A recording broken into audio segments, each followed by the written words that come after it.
If you eat too many ultra-processed foods, you could be starving your gut microbes, and they'll get hangry. That's one of many things I learned after working on a new audio course about the gut microbiome. You can learn how to keep your gut happy by listening to Try This from the Washington Post. I'm Christina Quinn. I host Try This. Dig in with me on practical advice for life's common challenges. Follow Try This right now wherever you're listening. Seriously, try it. It's KFI AM 640, and you're listening to The Conway Show on demand on the iHeartRadio app. KFI AM 640, it is The Conway Show, and we all survived the tsunami. Well, I think most of us did. I'd say most people in Southern California survived it. I got a little freaked out, because of the fires in January. We have earthquakes. We had the mega earthquake in Russia. We'll get into that. And I sort of flipped out a little with my family. We went up to the golf course in Burbank. I dragged them out of bed at midnight. We headed up there to the golf course, Castaways, and we sat in the parking lot up at Castaways for an hour and a half just to make sure until the coast was cleared. And we made it. We made it. That's great. Yeah. You were concerned, huh? Yeah, I was very concerned. Well, look, it could have wiped you out. I mean, I don't know if you remember was it Fukushima, where the power plant blew up, the big earthquake and the floods they had. A lot of people died, Bellio. And then the other one on Christmas Eve or Christmas Day, remember, in Southeast Asia? It wiped out 700 or 500,000 people. It's a big deal. So Tim, yes, ma'am. What is the altitude of the Castaways golf course? Ooh, no, funny you should ask, because I looked it up. It's 1,400 feet. Oh, I was clear, and you made it. Yeah, I was clear. Oh, good. But at home I was only 600 feet, and I wanted to get that extra, 800 feet or so. Although it would vary, because on my wife's phone it said 800 feet, and I said, let's go with 1,400. I'm going to go with mine. But there was a kid selling shirts there for $30 each. I thought was high, but we bought 3 Tsunami Strong shirts up at Castaways, and now I got those, and I feel like an idiot wearing those. It says Tsunami Strong 2025. Is that what you're wearing today? Yeah. You like it? It's a little tight. I think they misspelled tsunami. Wait a minute. Yeah. Yeah, they did. Yeah, they didn't put it. They started with an S instead of a T. So it's tsunami. Have you ever seen the guy wearing what he thinks is a Butterfinger shirt? No. and it's online. I'll find it for you. We'll post it. But it's this big overweight drunk guy, and he's wearing a shirt that says Buttfinger, but it's spelled out in like Butterfinger, and a guy goes, Buttfinger? He goes, no, Butterfinger. And he's looking at his shirt. He's like, no, Butterfinger. He goes, no, it's Buttfinger. That's a great video. I'll have to find it. We'll toss it up there. But how'd you do, Angel? Were you a daredevil and you stayed at home near the coast like idiots? I did, and I hung out on the roof for a little extra. All right.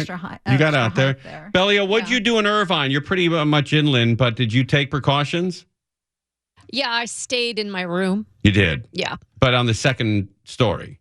Yeah, I went to the second story for sure. All right. And Stefouche, how did you fare in Torrance? You're in a coastal zone there, in a tsunami zone.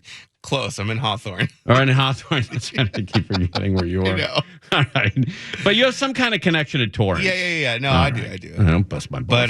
But Hawthorne. Yeah. I went to sleep on the roof. Okay, good for you. And Eileen, what'd you do? Anything special for the tsunami?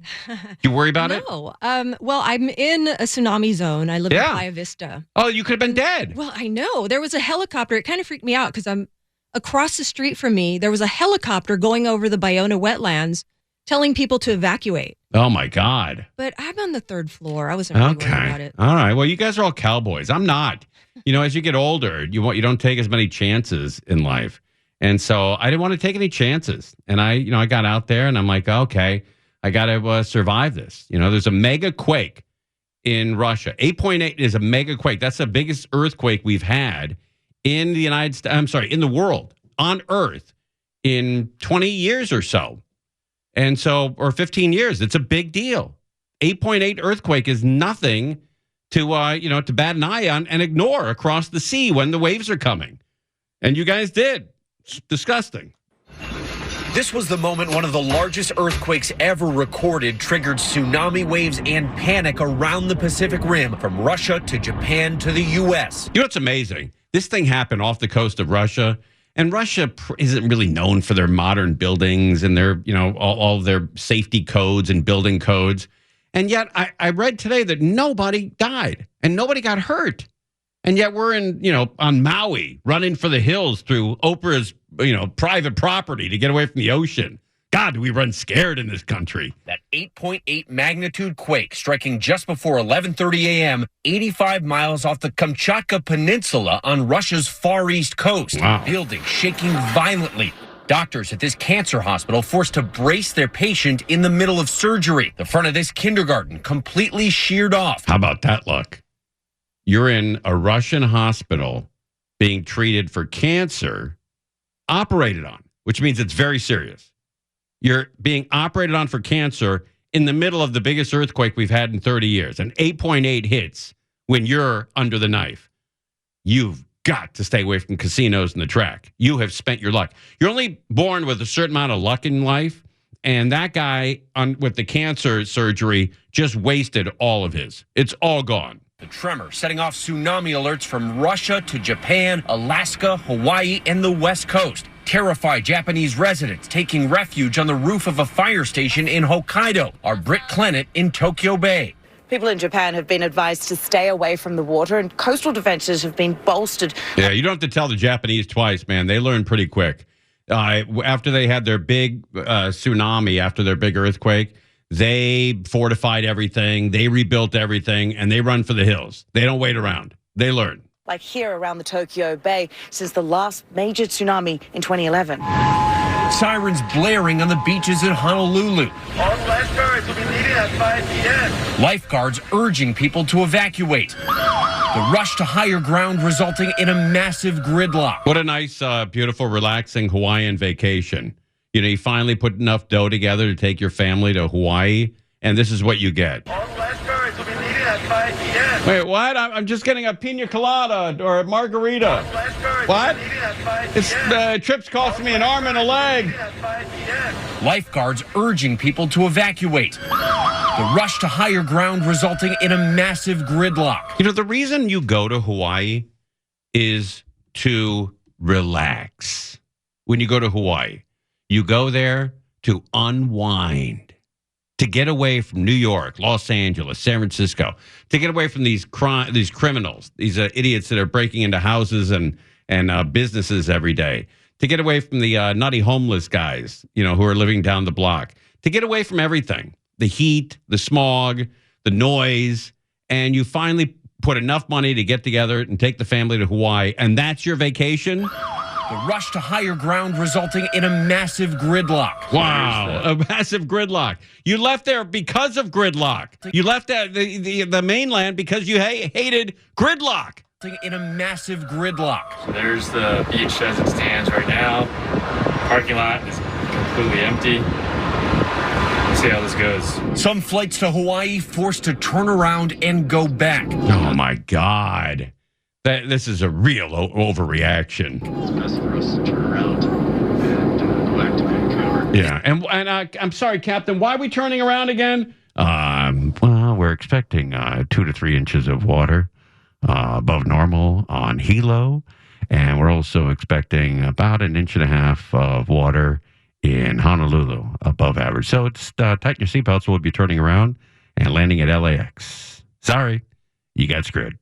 This animation showing dozens of ships and boats racing out of Honolulu Harbor and out to sea to ride it out. Wow, what an overreaction we've had. It's amazing. In Hilo, a cruise ship having to depart early, leaving some passengers behind. We are on our way to a shelter and higher ground. We did not make the ship. Yeah, and so they were on a ship that's costing them, $5,000 a week, and now they're staying at a homeless shelter because they panicked. The ship owners and the company who run the cruise panicked, and left them behind. In California, this time lapse showing boats bouncing in Half Moon Bay, the harbor in Crescent City near the Oregon border sustaining damage. And as the West Coast braced back in Russia, waves up to 13 feet high crashing ashore near the quake's epicenter. Rocks raining down, sea lions diving into the water. And in Japan, that's what they do anyway, don't they? Sea lions diving into the water. It would be odd if sea lions were diving into, I don't know, Gelson's, but they weren't. They're diving into water, which is what they do from the time they're born until the time they die. Sea lions diving into the water. And in Japan, these images of massive sperm whales washed ashore in Chiba Prefecture making headlines, but officials say it's not related to the tsunami, the quake occurring on what's known as a megathrust fault. So-called megathrust quakes can be among the most powerful, and the ensuing tsunami waves can travel up to 500 miles an hour. And the seismic activity also resulted in the eruption of Russia's largest volcano, a research camera showing the glowing lava. Seismologists are now expecting aftershocks to continue for weeks or more, and they say they can't rule out the possibility of another quake that's even larger than this one. Wow. But given this magnitude, 8.8, it is stunning that so far there has been no reported loss of life. No loss of life. No injuries. Man, oh man. I don't know how we skated, but we did. So congratulations, Russia. They pulled that off. You're listening to Tim Conway Jr. on demand from KFI AM 640. Later on, we'll be talking to Jane Wells. Jane Wells was in Hawaii in Kona when the big waves hit. I guess big waves. Foot, maybe 16 inches. And we all made it. We all made it through the tsunami. All right, there's a rent-a-car company out there that's using AI to scan the car and maybe charging you for damage that wasn't done by you. And this is a very serious, big move because the rental cars want to make more money. I get that. The companies want to make more money. I get it. But this could all lead to people going elsewhere to rent their cars. Let's first find out. Then I got a story about renting a car where I got screwed for damage that I didn't do to the car. It happened years ago, but I still remember the company's name and the car that I rented. When Kelly Huff Rogers picked up her rental car from Hertz in the Atlanta airport, she says she wasn't told the company was using a new AI tool to inspect the car for damages before and after her trip. We didn't see any damage. But she says she got this bill shortly after returning the car, an $80 charge for a dime-sized dent and another $115 in processing fees for a total of $195. In your opinion, did you cause any undue, unexpected damage to this car?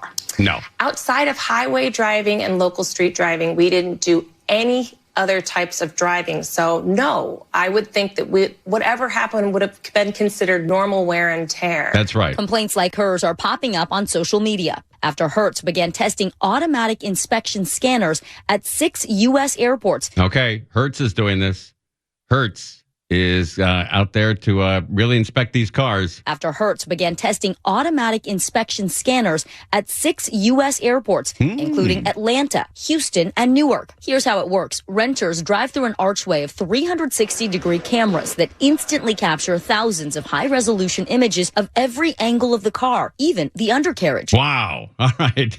And if you drive, you're going to have, little dings and little tiny dents from crap that's flying around on the freeway. Then artificial intelligence compares the images from pickup and drop-off and flags any changes, including minor dents and scuffs. This is superficial items on the hood of the car where nobody's noticing or detecting. Adam Foley says Hertz charged him $350 for damages he says he couldn't even see. Wow. Oh, man, Hertz, you got to be careful.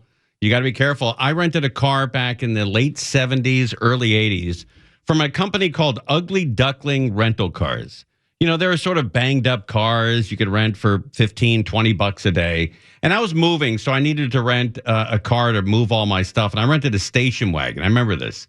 I rented a station wagon, put all the stuff in, took it over to the new place, brought it back, and one of the taillights was hanging off. It was damaged and hanging off. And they charged me, I think it was $110, which is almost 10 times what I paid to rent the car. And I said, hey, I didn't do this. I didn't cause this damage on the car. And the guy says, tough ass, it's we got to put it back together and you're being charged by it. And I said, okay, I'll pay for it if you can show me the last two guys that rented this car to see if they also paid for that damage. And the guy said, okay, that's a deal. He was a young kid. He didn't know anything. And he looked it up. And it turns out the last two people that rented that car also charged for that exact same damage. And I said, I'm not paying or I'm going to sue you. And the guy took it off the bill. But a lot of times people don't have that information in their hands or at will. They can't obtain or access that information.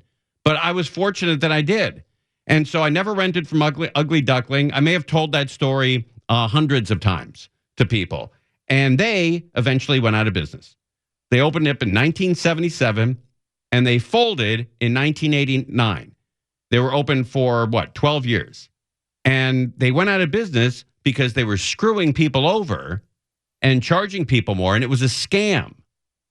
And I don't know what Hertz is doing, but if Hertz is running these things through AI and then I rent it and I bring it back, I'm going to another company.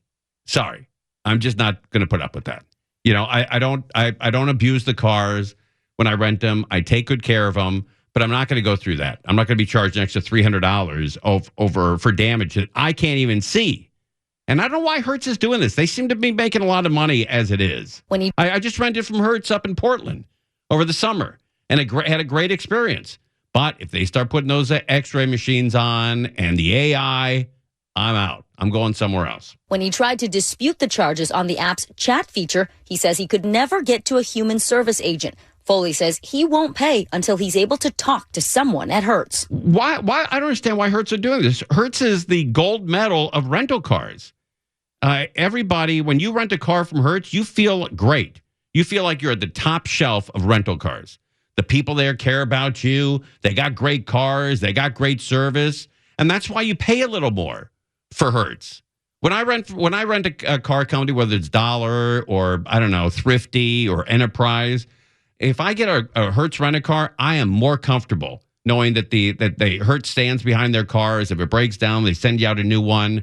They don't charge you for little dings that you're not responsible for. So I don't understand the new management of Hertz and why they're doing this. It's an automated tree of options and prompts and all an AI-generated chatbot that just answers and points you back to the charges, explains the charges. Hertz said they confirmed billable damage had been detected and added of the 250,000 rentals scanned so far, more than 97% showed no billable damage, and damage incidents are declining at scanner-equipped locations. The company acknowledging it is still in the early stages and listening to customer feedback. Okay. Well, they got to do more. To customer feedback. Yeah, they got to do more listening, I think. Listening to customer feedback. Yeah, because customers don't want that. You're listening to Tim Conway Jr. On Demand from KFI AM 640. If you eat too many ultra-processed foods, you could be starving your gut microbes, and they'll get hangry. That's one of many things I learned after working on a new audio course about the gut microbiome. You can learn how to keep your gut happy by listening to Try This from the Washington Post. I'm Christina Quinn. I host Try This. Dig in with me on practical advice for life's common challenges. Follow Try This right now wherever you're listening. Seriously, try it. Monks is here with that big ass hot dog. I wanted to eat this. I got skipped over last week. I wasn't here for the debut. I was already on the road, but I was listening, and I was so jealous. And I knew Foosh wasn't going to save any. No, he knocked off 11 last week. And Steph Foosh, what are you on right now? What number? We're in the hot dog the solo hot dog contest that you're rolling. 4. You've had 4. Oh, stop Wait a minute, they were just. At 4:25, they were done cooking. Wait, and so in 12 minutes, you've had 4? Yeah. That's crazy. Wow. Hey, it's a great display you put together. Thank you very much. And I have to say, appreciate that. You look like a guy, again, with love. If you weren't in radio, and you're great at radio, okay, thank you. But you would be definitely selling hot dogs somewhere. You know what? I consider that a compliment. It is a compliment. Because when you go to a good hot dog guy on the road and he's got everything together, you're like, I'm going to tip this guy. He's got it going on. You would be a hot dog guy because you would be the type where it's like, I got a guy. I got a hot dog guy. Right. You got to go see Tim Conway Jr. in Burbank. My brother sold hot dogs on the street in Encino. He bought a hot dog cart for like $400 or $500. And I drove by him. He was outside of Gelson's, which is an odd place to be, because the people who come in for high-end groceries are not buying hot dogs off the street. And it was the middle of July. It was 110 degrees in the valley. And he was wearing a black sweater, black jeans, had a black baseball hat on, and black shoes. And I said to him, I don't want to use his name, but it sounds like Matt. And I said, hey, Matt, buddy, what's going on with you? You're sweating your ass off. And he goes, yeah. He goes, it's really hot out. I said, well, you're wearing all black. He said, yeah, well, I thought that would deflect the sun. I said, no, that's white. Oh. He goes, oh, I knew it was one of the two. I knew it was one of the two. Wow. So he was a good hot dog guy, but he sacrificed his own health in boiling on Ventura Boulevard. Those sweaty dogs. Yeah. I enjoy the banter, too, when a guy comes up. Give me 2 with mustard. I like that. People have very specific orders. That's right. Great. You did a great job. Look, I got a little relish. I got a little mustard, a little onion. This is fantastic. It's freshly cut onions. I cut them today at around noon, 1 o'clock. No, right around noon. I cut the onions. I can taste the freshness. Yes. And they were from Smart and Final. They're beautiful, sweet onions. The mustard, the ketchup, the buns are from Costco, and they're fresh as hell. I don't know how Costco makes money on the buns. For $3.50, you can buy 16 buns. Mm-hmm. It's amazing. And if I had to go into business, I'd definitely go into the hot dog business. Man, I think I could make some dough. You would be great. And I'm glad we're talking about this because it's relevant to why you brought me on. Ghost kitchens. For people who don't know what a ghost kitchen is, Monks, why don't you explain it? It's sort of like a commissary. Okay. It's a centralized location that has a bunch of equipment for cooking in it. And different people, you may have like an exclusive lease to a certain section of it. It may be something that other people can use, but you can set up a food business and you can operate out of the food kitchen, primarily selling your products through the food delivery apps, Uber Eats, DoorDash, right, those types. And it's a way to get started. It's an entry to the food business without having to rent a brick and mortar or own a brick and mortar and that sort of thing. And that's expensive. It's retail expensive. Restaurant space is very expensive. Plus, this is also another advantage. Let's say you love Monty's Steakhouse, right, in Woodland Hills, but you live in Burbank. But Monty's can open a ghost kitchen in Burbank or Glendale, and the food, even though you're ordering it from Monty's in Woodland Hills, it's coming from Burbank, maybe even blocks from where you live. And the problem, Tim, in the city of Los Angeles is people know this, and they're ordering. Some of these are very popular, right? And so I've got a little hot dog in my throat. These are very popular. Plus you're eating. Yeah. I wanted to eat. I shouldn't be eating. I'm going to your favorite place after work. We do Panda Express on Wednesdays. Oh, that's right. It's our Wednesday night tradition. Wait a minute. You your family or my spouse and I, yeah. Okay. You guys go to Panda Express every Wednesday night. That's our thing. I didn't know anybody had a set date to go to Panda Express. We love it. We look forward to it all week long. I support it. That's awesome. Oh, that's so great. You go to the same one? Yes. Do you ever try anything? Sample any of the new chicken that comes out? Firecracker? I tried the fire orange chicken last time. It was all right. They changed the name of orange chicken. They had to legally change it to orange breading.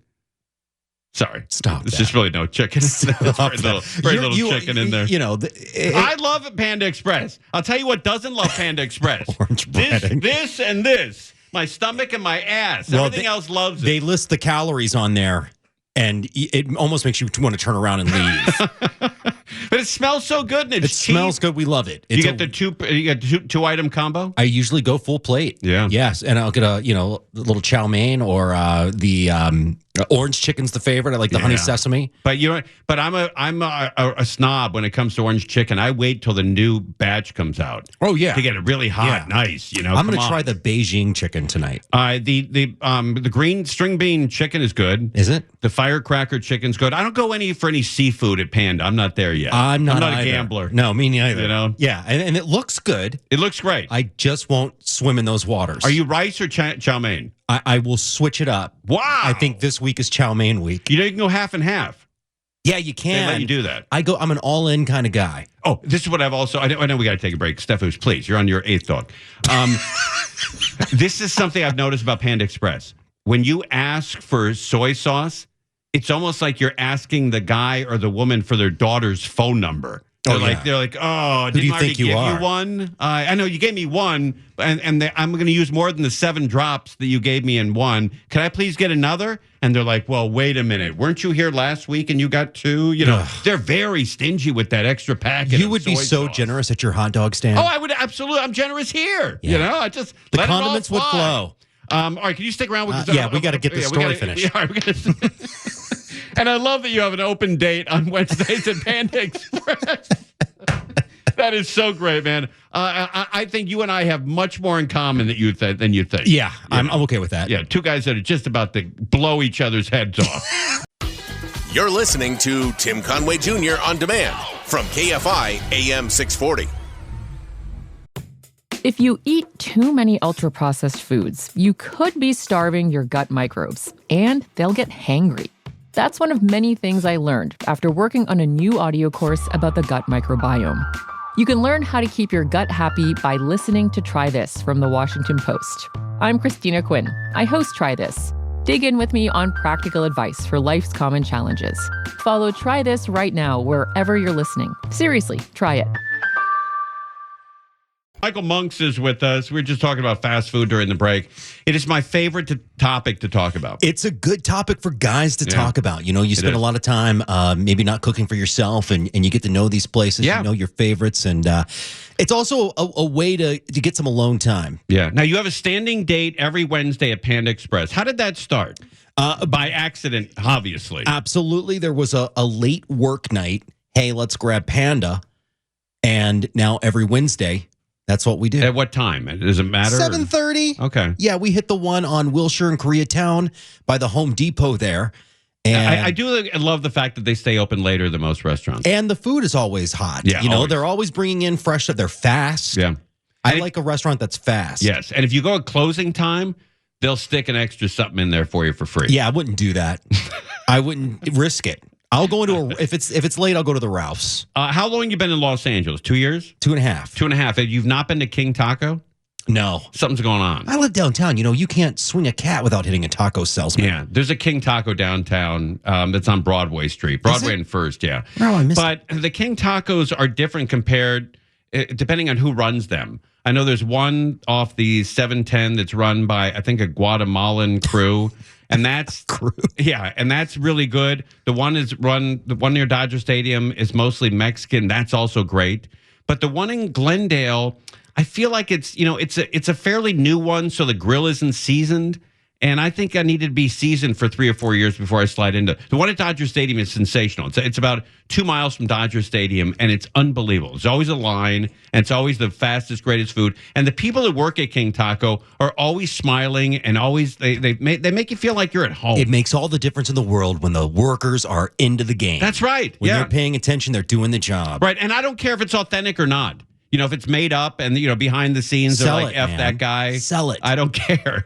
But I will say that King Taco is going to be one of your favorites once you get, Yeah, we will. Once you stop with the Panda every Wednesday. We're thinking about it. But I know where my good restaurants, my good fast food places are. Like, I'll drive, if I want a good Jack in the Box, I'll drive to Woodland Hills and pass 30 of them because I know the one in Woodland Hills always has the tacos and the fries really hot. The one in Glendale on Pacific, fries and tacos always hot. You know, during the curfew when they shut down downtown because of the violence that was taking place back in June, and I lived downtown, I got a McDonald's on Alameda, and we were hungry and stuck at home. It's like, let me just sneak out and grab us some McDonald's. Well, it was closed. And I had to go to the dreaded one on Olympic. Oh, you just know. Yeah. You know the kind of service you're going to get. You're going to know that the fries are piping hot when they come out. Yeah. You know the ice cream machine is working. That's a big thing. Right. Half of them are not working. I live walking distance to a McDonald's in Burbank, and I never go to it because I know the one that I can drive to near Costco on Burbank and Victory is always hot food. Hot food in the fast food game is 98% of the game. Absolutely. And the other two is just hand it to me like a person. Right.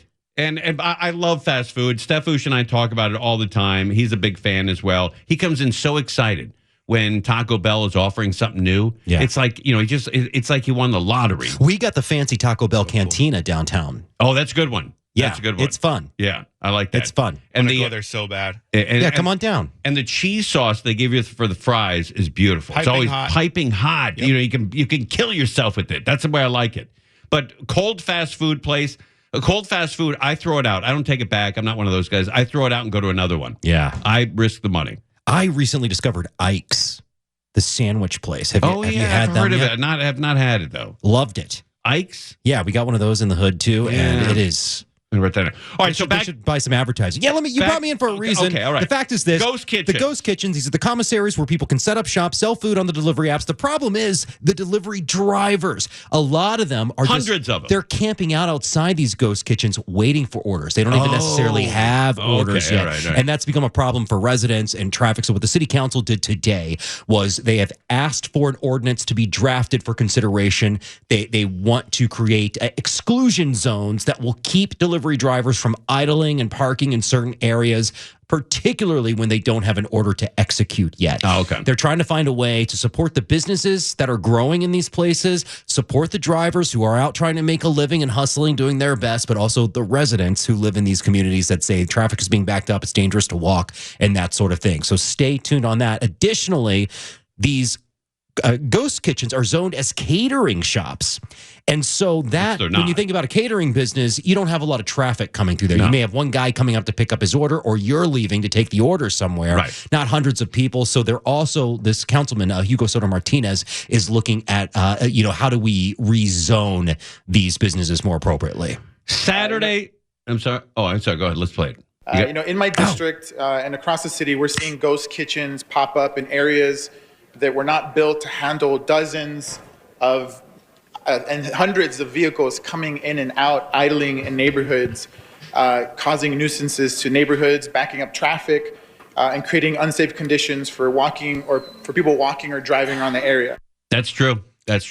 Buddy, Saturday night, 7 to 9, #1 show in Los Angeles. The biggest show. #1 talk show in Los Angeles. They got to sell a Panda ad. Yes, they do. Yeah, you got to be, look, if you talked every Saturday from 7 to 9 about nothing but fast food, it would be the #1 show in the world. I know. People love it. They do. Every time we talk, and Steph Woosh will attest to this, Yeah, we do. every time we talk about In-N-Out, we get emails saying, I had to pull off the freeway and get it. I think Habit's better. Oh, Habit's really good.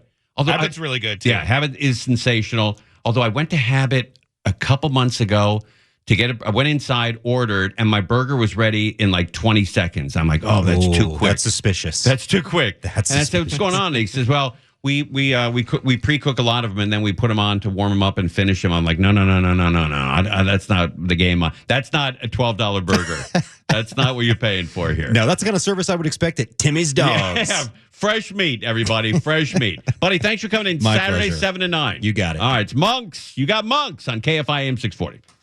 Conway Show on demand on the iHeartRadio app. Now, you can always hear us live on KFI AM 640, 4 to 7 p.m. Monday through Friday, and anytime on demand on the iHeartRadio app. If you eat too many ultra-processed foods, you could be starving your gut microbes, and they'll get hangry. That's one of many things I learned after working on a new audio course about the gut microbiome. You can learn how to keep your gut happy by listening to Try This from the Washington Post. I'm Christina Quinn. I host Try This. Dig in with me on practical advice for life's common challenges. Follow Try This right now wherever you're listening. Seriously, try it.